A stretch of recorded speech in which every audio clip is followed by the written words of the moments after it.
ఏదైతే రైతులు మళ్ళీ రోడ్డెక్కాల్సిన పరిస్థితి వచ్చిందా? సరే, మొన్న గిట్టుబాటు ధరల వ్యవహారాలు ఒక ఎత్తు. ఇప్పుడు కాకినాడ జిల్లా సామర్లకోట మండలం ఉండూరులో యూరియా కోసం రైతులు పడిగాపులు కాసే పరిస్థితి. రైతు సేవా కేంద్రం దగ్గర రైతులు ఆగ్రహం వ్యక్తం చేసిన విధంతో సంచలనం సృష్టిస్తోంది.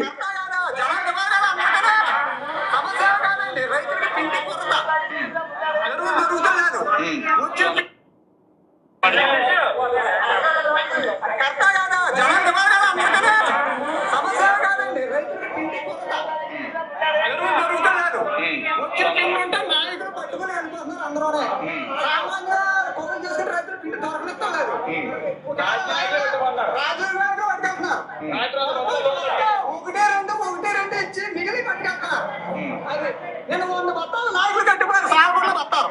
ఇక్కడ జనంలో ఉన్న జనం అందరూ ఎడకమన్నారు జనాన్ని. అది ఎంతవరకు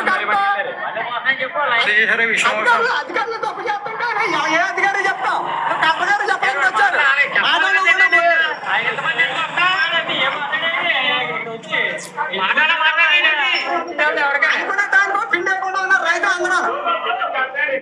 ఇది అంటే లోకల్గా ఉన్నటువంటి నాయకులు వాళ్ళు పట్టుకుపోయి వాళ్ళ ఏరియాలో పంచుతాం అనుకుంటున్నట్టున్నారు. అది మిగతా రైతులకు కోపం వస్తుంది. ఇది సరిచూసుకోవాల్సిన బాధ్యత ప్రభుత్వాందే.